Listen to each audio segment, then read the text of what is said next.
గజపతిరాజు గారికి సోదరుడు రామ్మోహన్ నాయుడు గారు, యువనాయకులు నారా లోకేష్ గారు, గంటా శ్రీనివాసరావు గారు, రాజు గారు, అతిథి విజయలక్ష్మి గారికి మీ అందరికీ కూడా నమస్కారాలు తెలియజేస్తున్నాను. ఇది మంచి రోజు. అసలు ఈ కార్యక్రమం గురించి అన్ని వివరాలు చెప్పారు. మళ్ళీ మీకు బోరు కొట్టకుండా నేను చెప్పనవి అంటే ఆల్రెడీ మీకు తెలిసింది. ఎంఓయూ ఎందుకు చేస్తున్నారు, దేనికోసం చేస్తున్నారు అన్నీ కూడా వివరంగా చెప్పారు. ఇప్పుడు టీవీలో కూడా చూశారు మీరు. ఇంకేంటంటే ఈవేళ ఉత్తరాంధ్ర నేను 83 నుంచి కూడా రాజకీయాల్లో ఉన్నాను. 83లో ఎమ్మెల్యే అయిన ఫస్ట్ టైం ఎన్టీ రామారావు గారి ఆశీర్వాదంతో. అప్పటి నుంచి కూడా చూస్తున్నాను. అప్పటి నుంచి కూడా ప్రతి నాయకులు కూడా వేదికలెక్కి ఉత్తరాంధ్రకు అన్యాయం జరిగింది, ఉత్తరాంధ్రకు అన్యాయం జరిగింది అని మాట్లాడుతూ ఉంటారు. ఆ రోజు నుంచి చూస్తున్నాను, నియర్లీ 42 years నుంచి. ఏ నాయకులైనా స్టేజ్ ఎక్కితే ఉత్తరాంధ్రకు అన్యాయం జరిగిపోయిందని మాట్లాడారు. ఇవాళ అటువంటి ఉత్తరాంధ్రకి మహా దశ పట్టింది. ఇవాళ ఎవరో ఊహించలేటువంటి కార్యక్రమాలు జరుగుతున్నాయి. మేము కూడా ఎక్స్పెక్ట్ చేయలే. ఎన్టీ రామారావు గారి టైంలో ఉత్తరాంధ్రకి గుర్తింపు వచ్చింది. చంద్రబాబు నాయుడు గారు వచ్చిన తర్వాత ఉత్తరాంధ్రకి అప్పటి నుంచి చెప్తున్నారు, ఉత్తరాంధ్ర డెవలప్ అవ్వాలని వాళ్ళు చెప్తూనే ఉన్నారు. ఈ చెప్పిన మాట ప్రకారంగా ఇవాళ చూస్తే ఇప్పుడు గంటా శ్రీనివాసరావు గారు చెప్పారు, మాట్లాడుతూ విన్నారు మీరందరూ కూడా. ఎన్ని కార్యక్రమాలు అండి ఈ 2 yearsలో.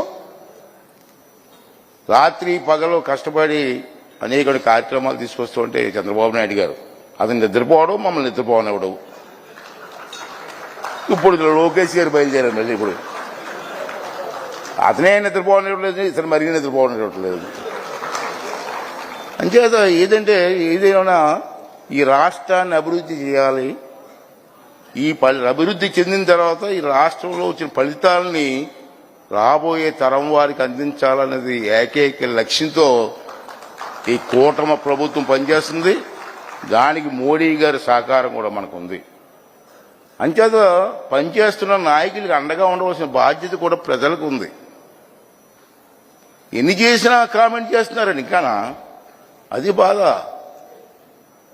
ముందుకు వెళ్ళడానికి ఎన్నో ఆటంకాలు తీసుకొస్తున్నారు. ఇది పద్ధతి కాదు.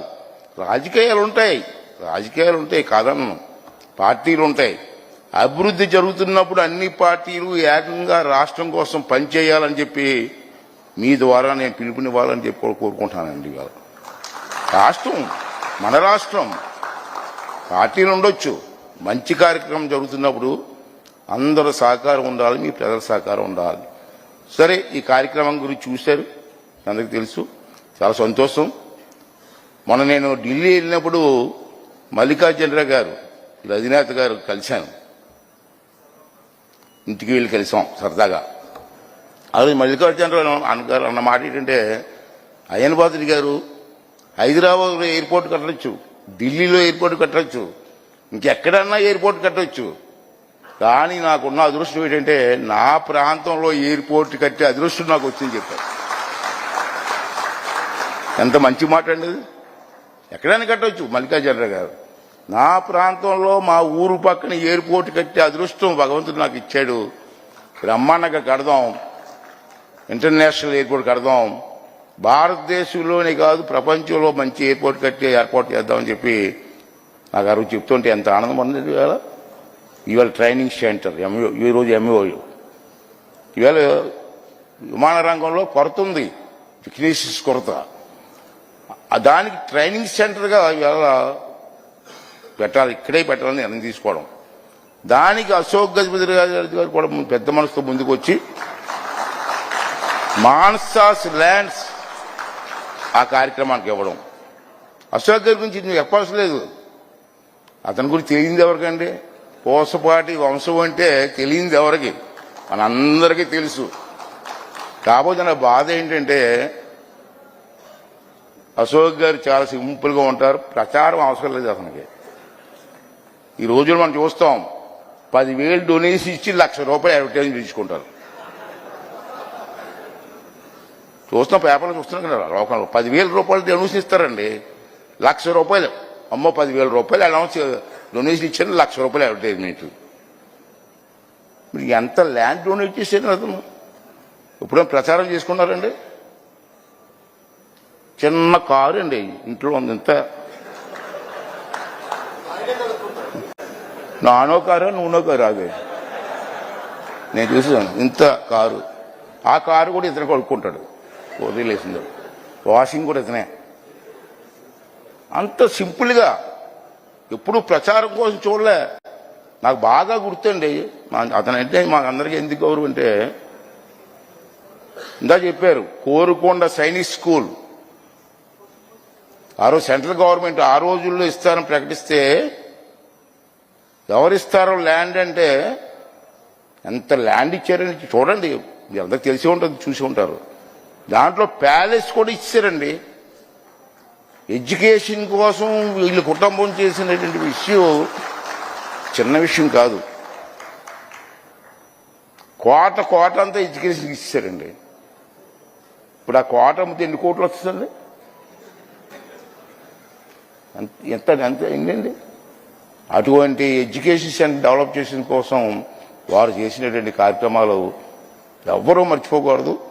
అయితే ప్రచారం చేసుకోరు మహానుభావులు, ప్రచారం లేదు.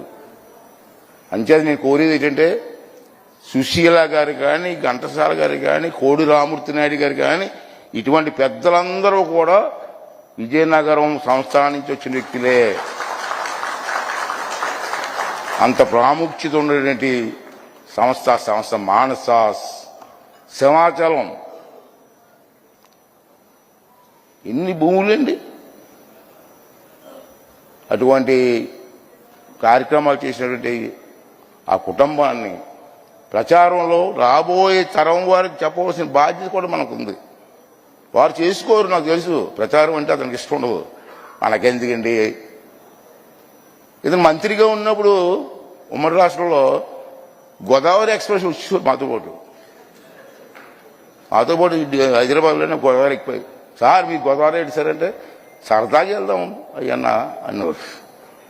అటువంటి కుటుంబం ఇటువంటి మంచి కార్యక్రమానికి మళ్ళీ ఇప్పుడు మాన్సాస్ కంబైన్డ్గా, జిఎంఆర్ మాన్సాస్ కంబైన్డ్గా ఈ కార్యక్రమం చేస్తున్నారు. వారికి ధన్యవాదాలు తెలుపుకుంటూ, మరి మీరు అందరూ కూడా మన ఉత్తరాంధ్ర అభివృద్ధిలో మీరందరూ కూడా పేరు చెప్తున్నాను భాగస్వాములు అవ్వాలా. అది మన కర్తవ్యం. అభివృద్ధి చేసి రాబోయే తరం వరకు అందించవలసిన బాధ్యత మన అందరం తీసుకోవాలని చెప్పి కోరుకుంటూ, మరి సదావకాశం ఇచ్చాను మీ అందరికీ కూడా ధన్యవాదాలు తెలుపుకుంటూ సెలవు తీసుకున్నాను. Thank you. ధన్యవాదాలు సార్. మీ వంటి పెద్దల దీవెనలు మా ఉత్తరాంధ్ర